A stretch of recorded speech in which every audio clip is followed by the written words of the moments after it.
Daniel wiped the sweat from his brow as he bent down to pick up the last 2x4 from the back of his truck.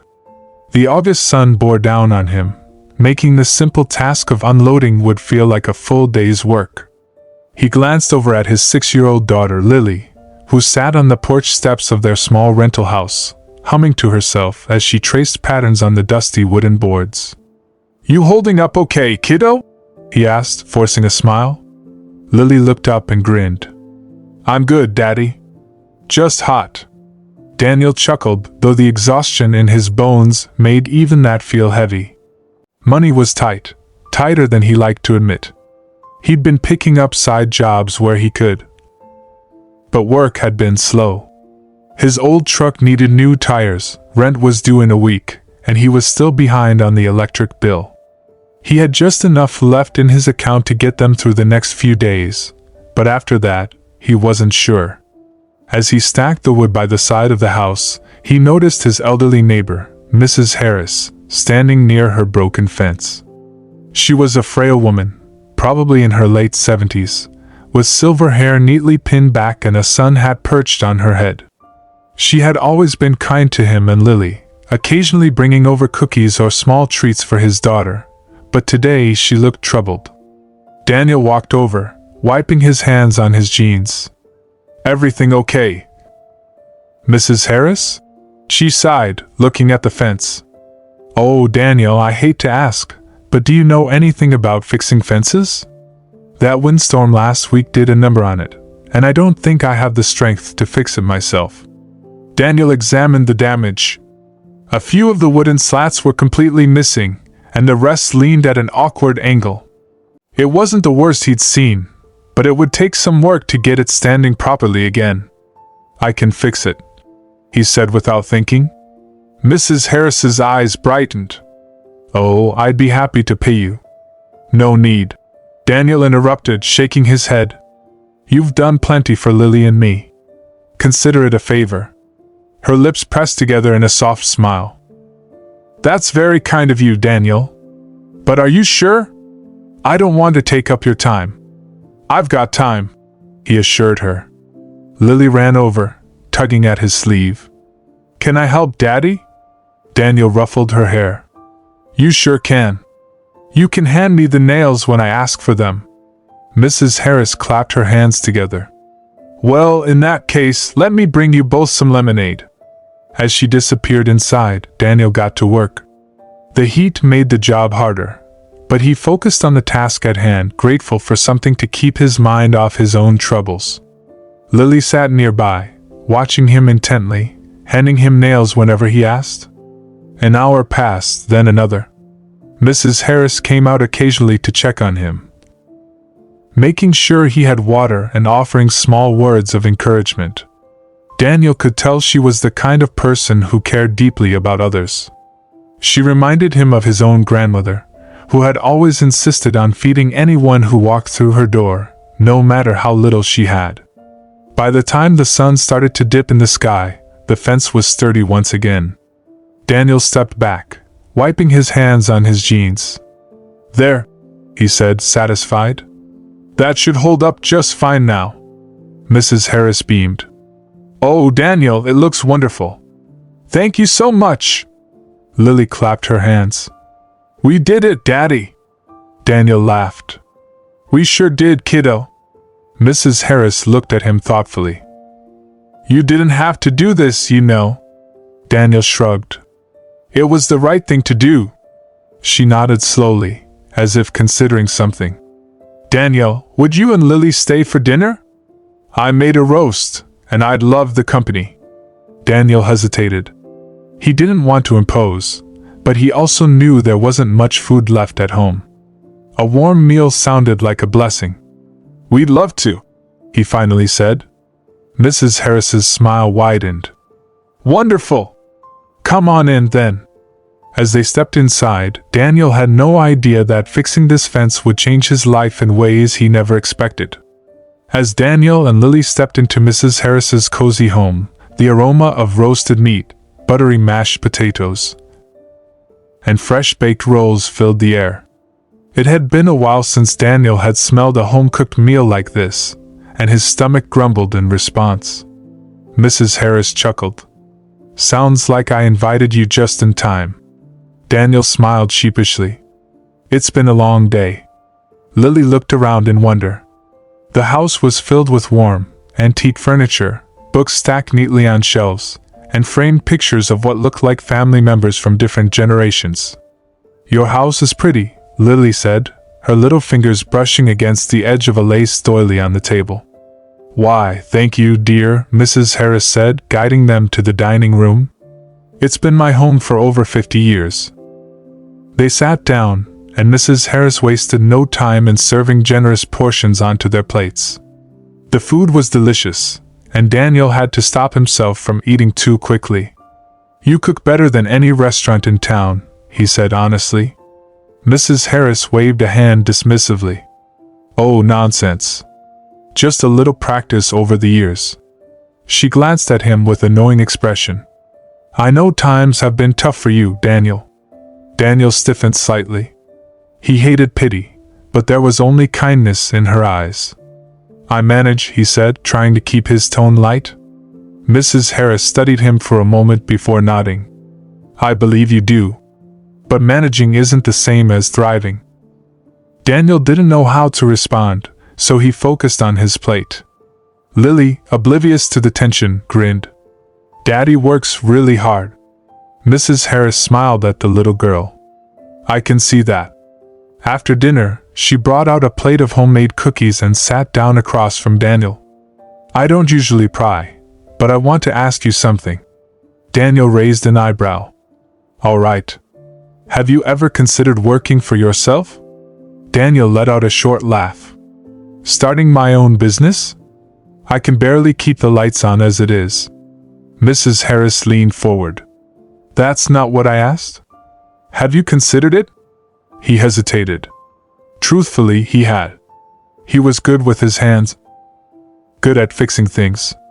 If he could find the right clients, maybe he could build something stable. But the risks terrified him. Mrs. Harris nodded as if reading his thoughts.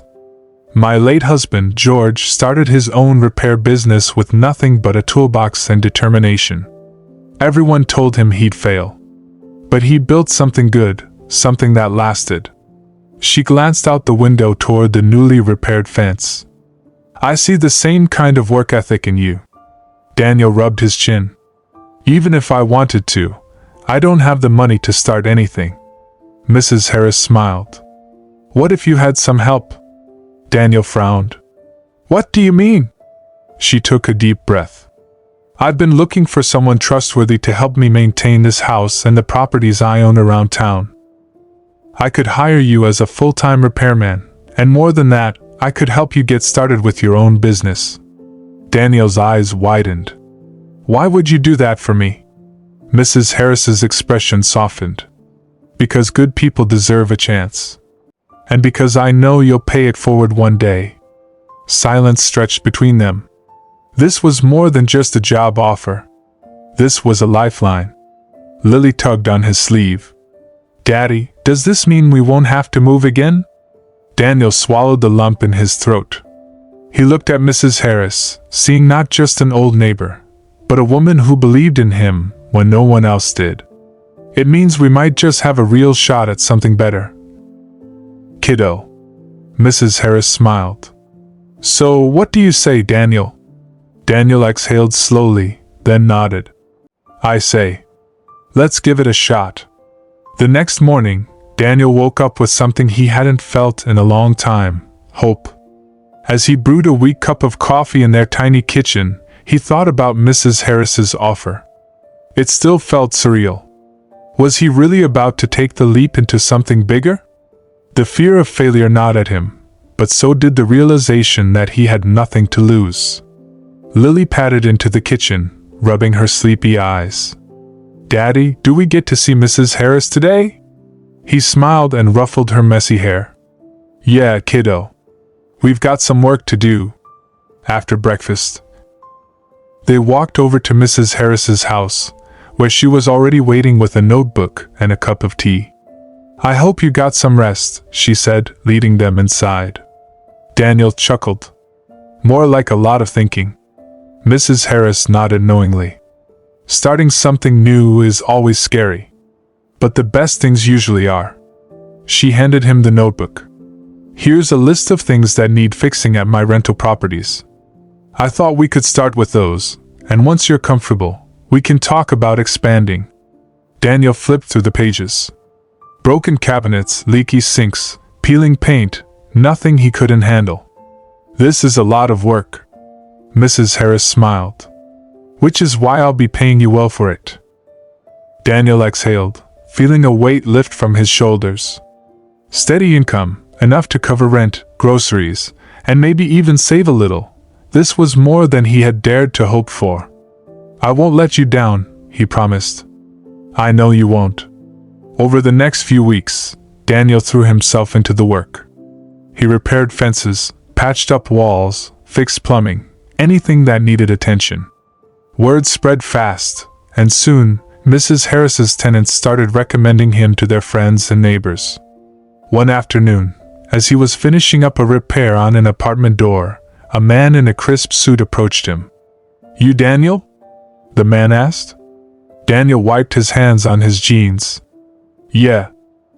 That's me. I'm Mark Fisher. I own a few properties around town, and I keep hearing your name. I need a reliable handyman. You interested? Daniel hesitated. This was happening faster than he expected. Yeah, sure. Mark handed him a business card. Good. Call me tomorrow, and we'll talk. As Mark walked away, Daniel leaned against his truck, his heart pounding. He was no longer just scraping by, he was building something. That evening, as he sat with Lily at the dinner table, he smiled at her over their simple meal of grilled cheese and tomato soup. You know what, kiddo? What? She asked, her mouth full of bread. I think things are finally looking up. Lily beamed. Does that mean we can get a dog? Daniel laughed.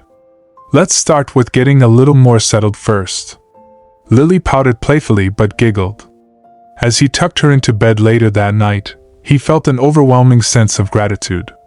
He had started this journey with nothing but hard work and kindness. Now, for the first time in a long while, he felt like he was truly moving forward. And it all began with fixing a broken fence. A few months later, Daniel stood in front of a small but sturdy workshop he had just rented, a place of his own where he could store tools, take on bigger projects, and finally put a name to his growing business. He had painted a simple wooden sign himself. Lily Dad Repairs. As he locked up for the evening, he turned to find Mrs. Harris standing nearby, watching with a proud smile. You've come a long way, she said. Daniel nodded. Couldn't have done it without you. She waved off the praise. You did the work, Daniel. I just gave you a little push. Just then, Lily ran up, clutching a leash. Daddy! Look! A small, scrappy golden retriever puppy bounded beside her, its tail wagging furiously. Mrs. Harris chuckled. I figured a hard-working father and daughter needed a good companion. Consider it a gift. Daniel shook his head in disbelief, but Lily was already on her knees, hugging the puppy. Thank you, Mrs. Harris. As Daniel crouched beside his daughter, watching her giggle with joy, he felt something settle deep in his chest, peace. He had started with nothing but determination and a good heart. Now he had steady work, a home, and most importantly, a future. Daniel looked at Mrs. Harris with gratitude in his eyes. I'll pay this forward someday. She patted his arm. I know you will. As the sun dipped below the horizon, Daniel smiled, watching Lily play with her new best friend. Sometimes, all it took was one small act of kindness to change everything.